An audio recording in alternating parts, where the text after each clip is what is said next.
والصلاة والسلام على خاتم الأنبياء والمعصومين وعلى آله وأصحابه وأهل بيته أجمعين. أما بعد فأعوذ بالله من الشيطان الرجيم. بسم الله الرحمن الرحيم. قل لا يعلم من فی السماوات والارض الغیب الا اللہ. اے پیغمبر صلی اللہ علیہ وسلم آپ فرما دیجئے کہ زمین اور آسمان میں جو بھی ہیں ان میں سے کوئی بھی غیب نہیں جانتا الا اللہ، سوائے اللہ تعالیٰ کے. عالم الغیب صرف اللہ ہی ہے. پچھلے سبق میں آپ حضرات نے یہ سنا کہ دنیا میں دو طرح کی چیزیں ہیں، ایک ظاہر، دوسری غیب. غیب مانا چھپی ہوئی چیز، غیب مانا چھپی ہوئی چیز. تو دنیا میں دو طرح کی چیزیں ہیں، کچھ ظاہر ہیں، کچھ چھپی ہوئی ہیں. تو دونوں کو اللہ تعالیٰ جانتا ہے، اور جو چیز موجود ہے ان میں سے چھپی ہوئی کون سی چیز ہے اس کے بارے میں نے عرض کیا کہ رحم مادر میں جو چیز ہے وہ چھپی ہوئی ہے، یہ بھی غیب ہے. اور اسی طرح انڈے کے اندر کیا ہے وہ بھی چھپی ہوئی چیز ہے، باہر سے کوئی راستہ دیکھنے کا اس میں نہیں. اور اسی طرح انسان کے دل میں اندر کیا خیال پیدا ہوا ہے وہ بھی چھپی ہوئی چیز ہے. تو عالم الغیب و شہادت یا لا یعلم من فی السماوات والارض الغیب الا اللہ، تو اس میں ان چھپی ہوئی چیزوں کے بارے میں اللہ نے فرمایا اللہ ان کو بھی جانتا ہے. عالم الغیب و شہادت، اللہ غیب کو بھی جانتا ہے اور شہادت کو بھی. شہادت مانا ظاہر چیز، شہادت مانا موجود چیز کو اللہ جانتا ہے. اور جو چیز موجود ہے لیکن باہر سے بند ہے وہ بھی غیب ہے، اللہ اس کو بھی جانتا ہے. ایک چیز یہ سمجھو. دوسری بات یہ کہ جو چیز ہے ہی معدوم تو وہ تو غیب ہے ہی ہے. جو چیز معدوم ہے وہ تو غیب ہے ہی ہے. کل کیا ہوگا یہ موجود ہے، معدوم ہے. معدوم سمجھا. سال بھر کیا کیا ہوتا رہے گا یہ موجود ہے، معدوم. تو معدوم غیب ہے. عالم الغیب و شہادہ، غیب مانا معدوم اور شہادہ مانا موجود. قیامت میں کیا کیا ہوگا یہ موجود ہے، معدوم ہے. تو یہ عالم الغیب، معدوم چیز کو بھی اللہ جانتا ہے. فلاں بندے سے اس کی نسل میں کتنے بچے پیدا ہوں گے، اس کے بیٹے کتنے ہوں گے، بیٹیاں کتنی ہوں گی، یہ معدوم ہے. اس نے شادی نہیں کی اور اس سے اولاد کون کون سی ہوگی، کہاں شادی ہوگی، کس طرح ہوگی اور کتنی اولاد ہوگی، اس اولاد کی اولاد کتنی ہوگی، یہ کیا کیا کرے گا، کیا کیا کھائے گا، کیا کیا پہنے گا، کیا کیا سفر کہاں کہاں کا کرے گا، کب کہاں کس طرح کس حال میں اس پر موت آئے گی، یہ معدوم ہے لیکن اللہ اس کو جانتا ہے. تو جو چیز معدوم ہے وہ غیب ہے. عالم الغیب مانا جو چیز معدوم ہے وہ غیب ہے. اور جو شہادہ مانا موجود، جو چیز موجود ہے وہ شہادہ میں ہے. تو اللہ تعالیٰ عالم الغیب و شہادہ مانا اللہ غیب کو بھی یعنی معدوم کو بھی جانتا ہے، شہادہ مانا موجود کو بھی جانتا ہے. یہ بات سمجھ میں آئی؟ اللہ پاک تو تمام چیزوں کو جانتا ہے، اللہ تعالیٰ کے سوا کوئی نہیں جانتا. ایک تو غیب کو نہیں جانتا یعنی معدوم چیز کو نہیں جانتا. دوسرا کسی جگہ کوئی چیز مخفی ہے، انسان کے دل کے اندر میں کیا ہے اور انڈے کے اندر کیا ہے اور اسی طرح تحت سراس عرش معلیٰ تک جو چیز اس سے غائب ہے وہ اس کے لیے غائب ہے، جو موجود نہیں، جو چیز اس سے مخفی ہے انسان کے لیے وہ بھی غائب ہے، اگرچہ وہ چیز اپنے مقام پر ظاہر ہے۔ جیسے آپ حضرات ادھر بیٹھے ہو تو سکھر والوں کے لیے یہ ہماری بیٹھک غائب ہے، وہ نہیں جانتے، سمجھا؟ تو اگرچہ کوئی چیز کہاں موجود ہے اور ظاہر ہے لیکن مخلوق اس کو نہیں جانتی کیونکہ وہ ان کے سامنے ظاہر نہیں ہے، تو اس لیے وہ ان کے لیے غیب ہے۔ تو اس غیب کو اللہ تعالیٰ کے سوا کوئی نہیں جانتا، کوئی نہیں جانتا۔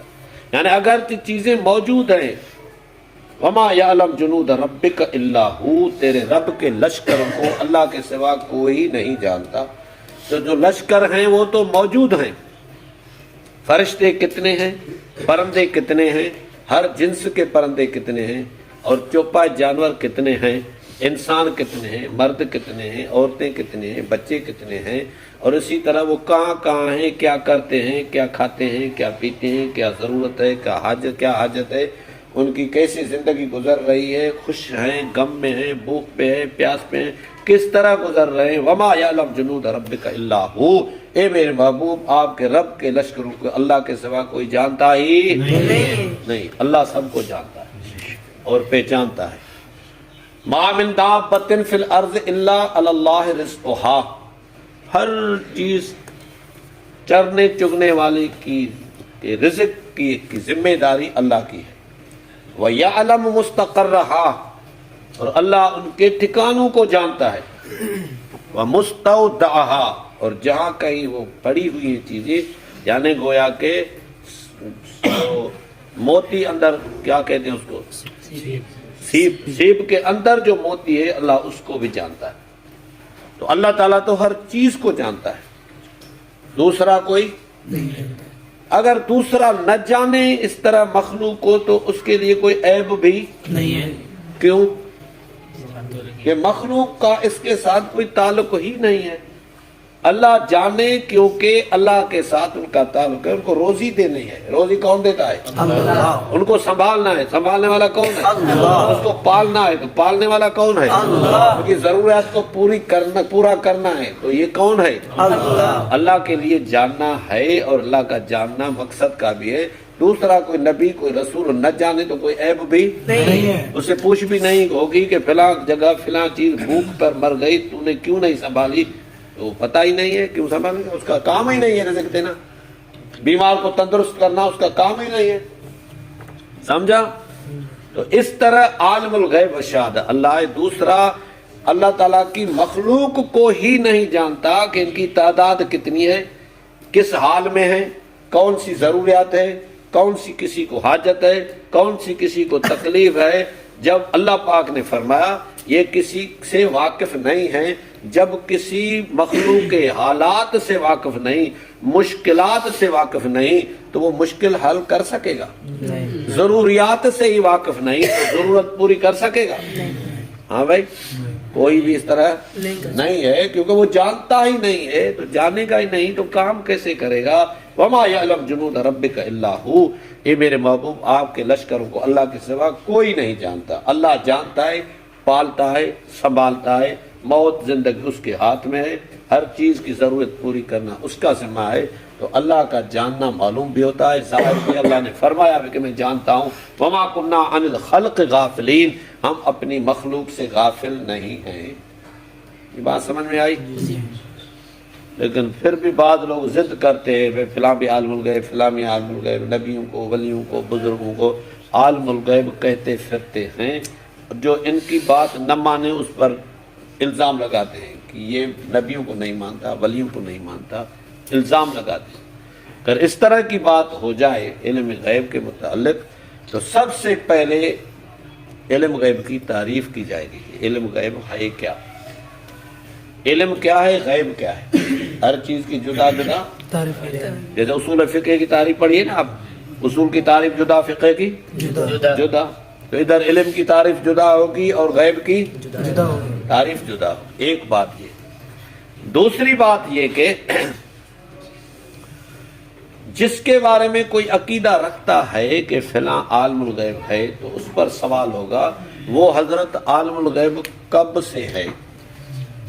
وہ عالم الغیب کب سے؟ عالم ارواح سے، یا دنیا میں آنے کے بعد، یا اگر نبی کے بارے میں کہے تو نبی صلی اللہ علیہ وسلم کے بارے میں کہے تو پھر سوال ہوگا کہ نبوت کے بعد، یا پیدائش کے ساتھ، یا نبوت کے بعد، یا ہجرت کے بعد، یا معراج کے بعد، یا فتح مکہ کے بعد، یا وفات کے بعد۔ تو اس طرح اس سے پوچھنا پڑے گا، سمجھا؟ یہ دی اچھو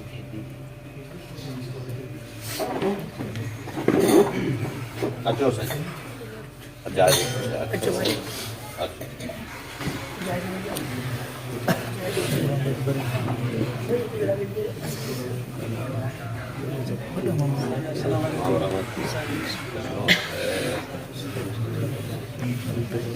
تو اس سے پوچھنا پڑے گا کہ کون سے وقت میں کس موقع پر کب سے وہ عالم الغیب ہے، سمجھا؟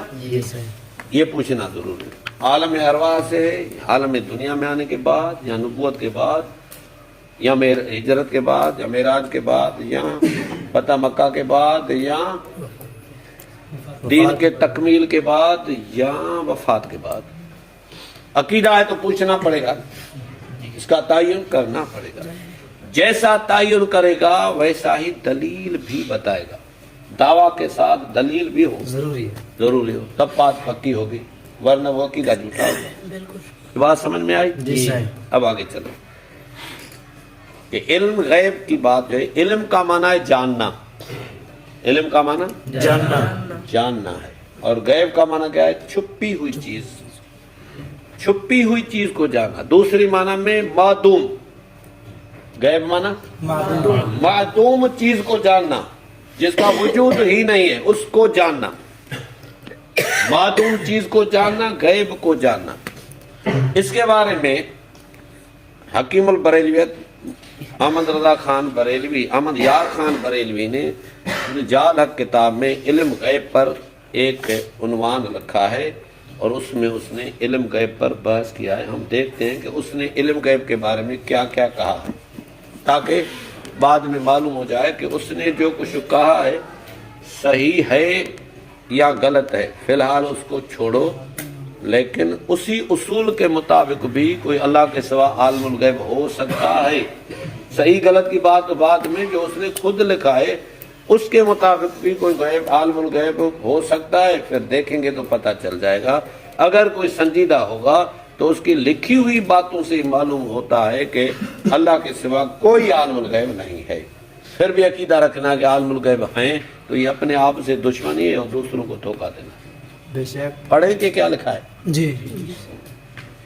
لکھتا ہے کہ بحث علم غیب، یہ عبارت کا عنوان ہے۔ لکھتا ہے اس بحث میں ایک مقدمہ ہے اور اس مقدمے میں چند فصلیں ہیں۔ پہلی فصل غیب کی تعریف، پہلی فصل غیب کی تعریف اور اس کی اقسام کے بیان میں۔ لکھتا ہے غیب وہ چھپی ہوئی چیز ہے جس کو انسان نہ تو آنکھ، کان، ناک وغیرہ حواس سے محسوس کر سکے، اور نہ بلا دلیل بداعتن عقل میں آ سکے، عقل میں بھی نہ آ سکے۔ والمراد بالخفی الذی لا یدرک الحس ولا تقتضیہ بداہت العقل، یعنی غیب سے ولا تقتضی بداہت العقل، یعنی غیب سے مراد وہ چھپی ہوئی چیز ہے جس کو حواس نہ پاک سکیں اور نہ بداہتاً عقل اس کو چاہے۔ تفسیر بیضاوی یؤمنون بالغیب کے تحت۔ اور اسی طرح لکھتا ہے تفسیر کبیر میں اس آیت کے لکھا ہے قول جمہور المفسرین ان الغیب هو الذی یکون غائبا عن الحاس ثم هذا ينقسم الى ما علیہ دلیل و الى ما لا دلیل علیہ، یعنی جمہور مفسرین کہتے ہیں کہ جو چیز حواس سے چھپی ہوئی ہو وہ غیب ہے، جو حواس سے زور سے چھپی ہوئی حواس سے چھپی ہوئی ہے وہ غیب ہے۔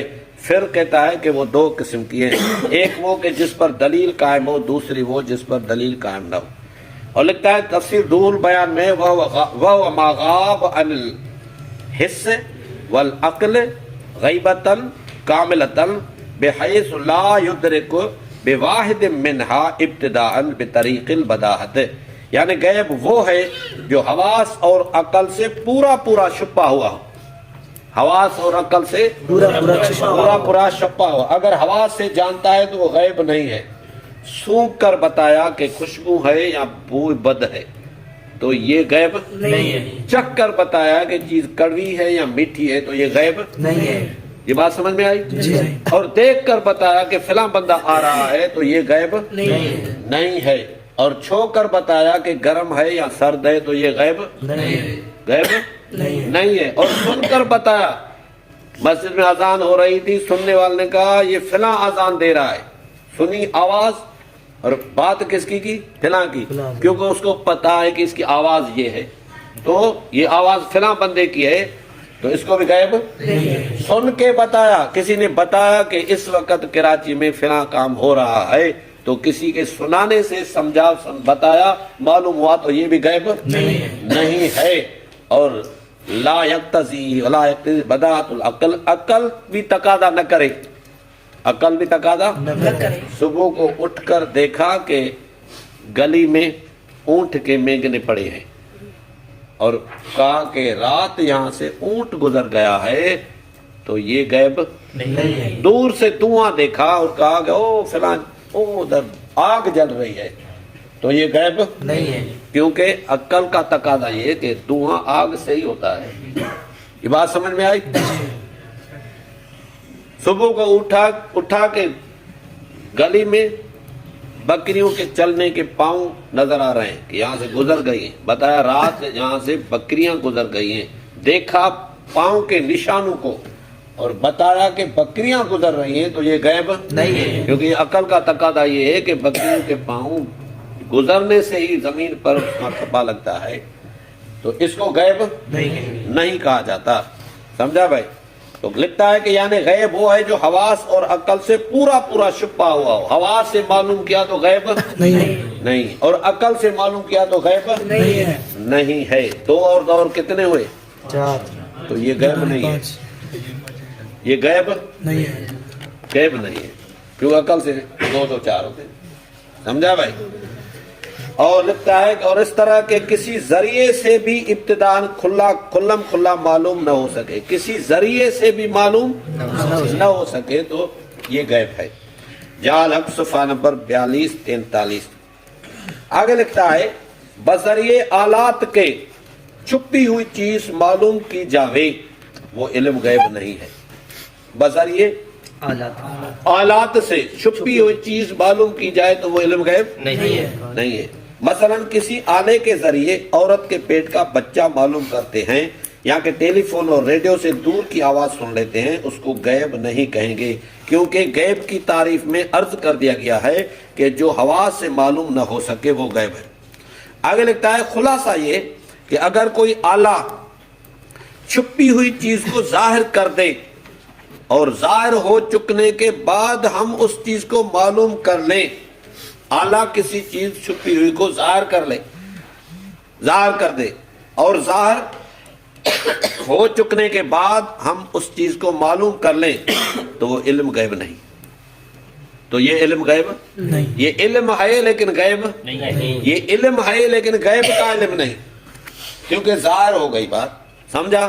جعل حق صفحہ نمبر 43-44. آگے لکھتا ہے تفسیر مدارک کی تفسیر سے معلوم ہوتا ہے کہ ان کی اصطلاح میں جو علم عطائی وہ علم غیب ہی نہیں کہا جاتا. جو علم عطائی، زور سے، جو علم عطائی ہے وہ علم غیب نہیں کہا جاتا. غیب صرف ذاتی کو کہتے ہیں، غیب صرف ذاتی کو کہتے ہیں، ذاتی کو کہتے ہیں، غیب صرف ذاتی کو کہتے ہیں. دھوکے باز کا دھوکہ دیکھو. یہ لکھ کر آگے کیا کہتا ہے؟ لکھتا ہے کہ اب کوئی اشکال ہی نہیں رہا، اب کوئی اشکال ہی نہیں رہا. جن آیات میں غیب کی نفی ہے وہ علم ذاتی کی نفی ہے. ہاں یہ خوش ہو گیا کہ عطائی کو علم غیب نہیں جن آیات میں علم غیب کی نفی ہے اس کو معلوم ہے نا کہ قرآن پڑھنے والے پڑھتے ہیں کہ قل لا اقول لکم عندی خزائن اللہ ولا عالم الغیب، یہ نفی ہے نا علم غیب کی. تو اس نے کہا کہ مسئلہ حل ہوگا. کیوں کہ علم غیب کہتے ہیں ذاتی کو، عطائی کو کہتے ہی نہیں. تو اس میں جو نبی علیہ السلام کا بیان ہے کہ میں غیب نہیں جانتا، تو ذاتی کی نفی ہے، عطائی ہے، عالم الغیب پھر بھی ہے. ذات علم غیب ہے ہی نہیں نا، سمجھا؟ ذاتی کی نفی ہے، عطائی کی عطائی تو پھر بھی عالم الغیب ہے. بڑی بات ہے، اتنا دھوکہ. اب دوبارہ اس چیز کو پڑھو کہ تفسیر مدارک کے تفسیر سے معلوم ہوتا ہے کہ ان کی اصطلاح میں جو علم عطائی ہے وہ غیب نہیں ہے. جو علم عطائی ہے وہ علم غیب نہیں ہے. جو علم عطائی ہے وہ علم غیب نہیں ہے. اور ذاتی کی نفی ہے تو پھر کوئی غیب رہا نہیں. عطائی غیب نہیں، ذاتی ہے نہیں. عطائی غیب نہیں، کہ عطائی کو غیب نہیں کہا جائے گا. عطائی کو غیب نہیں. اور عطا کس طرح ہوتا ہے؟ اللہ تعالیٰ بتاتا ہے نا. تو جو بتاتا ہے وہ حواس سے معلوم ہوتا ہے یا نہیں؟ یہ دوسرے کے بتانے سے معلوم ہوتا ہے یا خود بخود؟ بتانے سے. تو غیب یہ ہے ہی نہیں. یہ غیب ہے نہیں. جو عطائی ہے وہ غیب نہیں. ذاتی غیب کہتے ہی ذاتی کو ہے، ذاتی ہے ہی نہیں. تو پھر کوئی اللہ کے سوا عالم الغیب رہا نہیں. پھر بھی یہ اتنا یہ ورقے کالے کرنا یہ دھوکہ نہیں ہے. دھوکہ. ہاں بھائی دھوکہ ہے. یہاں تو بے وقوفی ہے، یہاں تو دھوکہ ہے. سمجھا؟ جعلک صفحہ نمبر 93 اس میں لکھا ہے.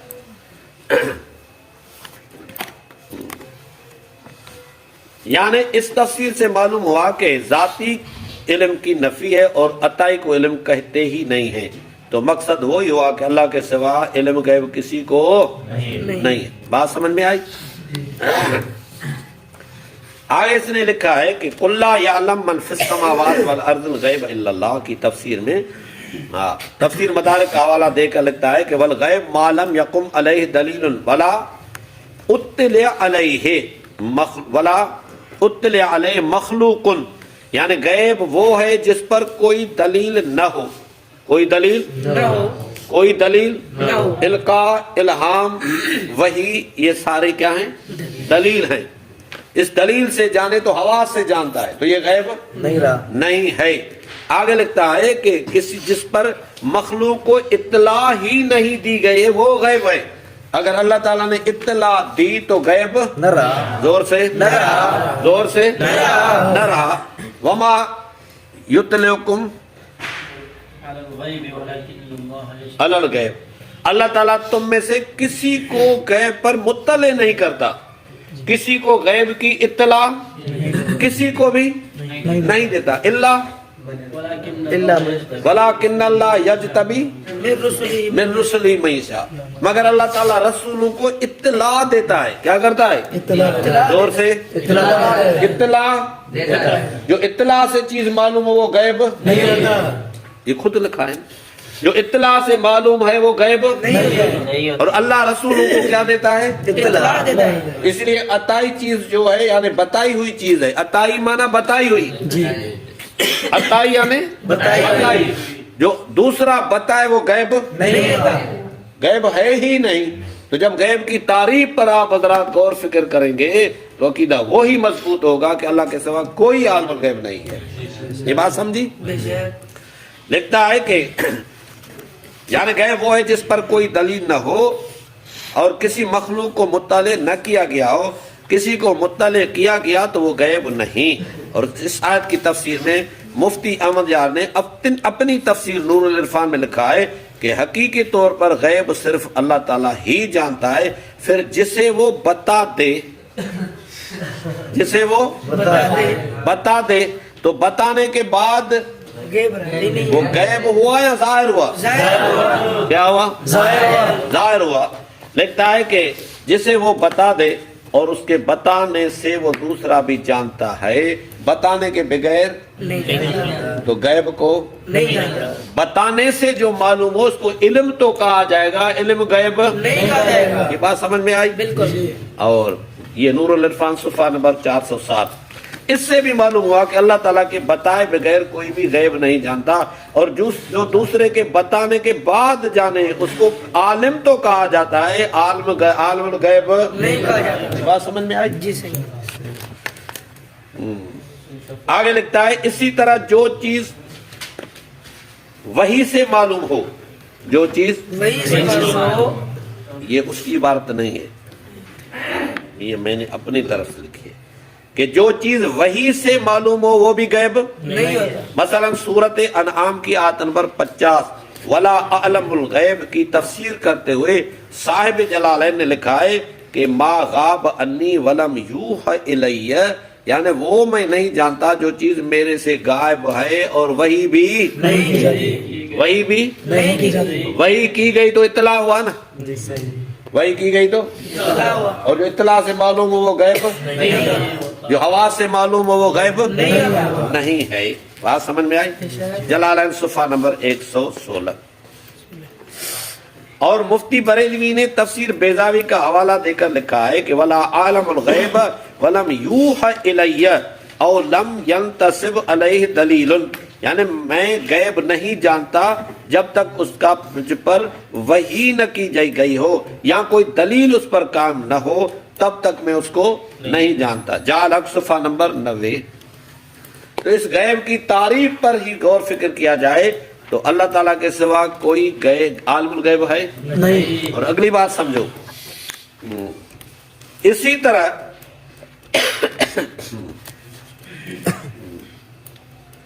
یوں سمجھو کہ کوئی علم استاد کے پڑھانے سے حاصل ہو تو اس کو بھی علم کہا جائے گا، علم غیب نہیں۔ کیا کہا جائے گا؟ علم کہا جائے گا، علم غیب نہیں علم کہا غیب نہیں کہا جائے گا۔ استاد نے پڑھایا، استاد کے پڑھانے کے بعد وہ اس چیز کو معلوم اس نے کر لیا جو پہلے معلوم نہیں تھی۔ مثلا پورا قرآن دیکھو تو اس کو سمجھو تو یہ غیب ہے۔ کیا ہے؟ ایک دیہاتی بندے کو لے کر آؤ جس کو لکھنا پڑھنا کچھ نہیں آتا، اس کو آ کر مدرسے میں بٹھاؤ تو اس کے لیے خود الف با تا سا یہ بھی غیب ہے، اپنا نام لکھنا بھی اس کو نہیں آتا، یہ بھی اس کے لیے غیب ہے، الفاظ کی پہچان نہیں، یہ بھی اس کے لیے غیب ہے۔ اس کو اساتذہ نے پڑھایا، قاعدہ پڑھایا، قرآن پڑھایا، اردو پڑھایا، سندھی پڑھایا، بلوچی پڑھایا، پڑھا کر پھر قرآن کا ترجمہ پڑھایا۔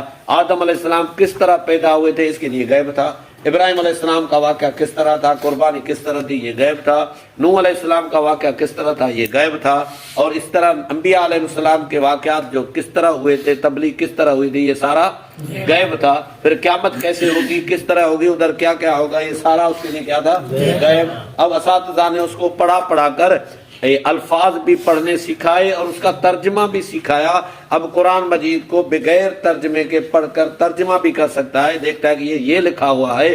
اسی طرح اس کو واقعات کا بھی علم ہو گیا جو اللہ تعالیٰ نے فرمایا یہ پہلے غیب تھا، ہم نے آپ کو ابھی بتایا۔ اب اس بندے کو بھی اس چیز کا پتہ چل گیا، اب اس کی دستار ہو رہی ہے۔ کیا ہو رہی ہے؟ دستار ہو رہی ہے۔ دستار بندی ہو رہی ہے۔ کیا ہو رہی ہے؟ دستار بندی ہو رہی تو ہے۔ جب دستار بندی ہوتی ہے تو کیا کہا جاتا ہے، یہ عالم بنا یا عالم الغیب؟ عالم بنا۔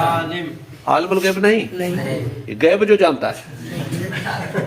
یہ بتایا ہوا ساری ہے۔ چیزیں اس کے لیے غیب تھی نا، جی لیکن بتائی ہوئی ہیں، اب ان کو جانتا ہے بالکل۔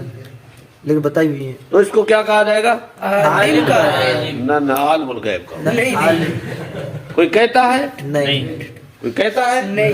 اگر کہے تو بیوقوف ہے۔ پاگل تیرے کہے تو عجب، کہے تو حکیم البریلی۔ بریلوی، شیعہ بریلوی۔ اب دیکھیں کہ آپ حضرات کو یہ علم اساتذہ نے پڑھایا، اس کو جس کی دستار بندی ہوئی تھی کس نے پڑھایا؟ اساتذہ۔ جس اساتذہ نے اس کو پڑھایا شاید وہ عالم الغیب ہو، نہیں، وہ بھی نہیں۔ نہیں۔ کیوں؟ بتایا ہوا ہے۔ ان کو کسی دوسرے اساتذہ نے پڑھایا، وہ بھی عالم الغیب، کیونکہ اساتذہ سے پڑھنے سے بندہ عالم ہوتا ہے، عالم الغیب نہیں ہوتا۔ اب چلتے چلتے صحابہ تک جاؤ تو ان سب کے استاد کون ہیں؟ صحابہ کرام۔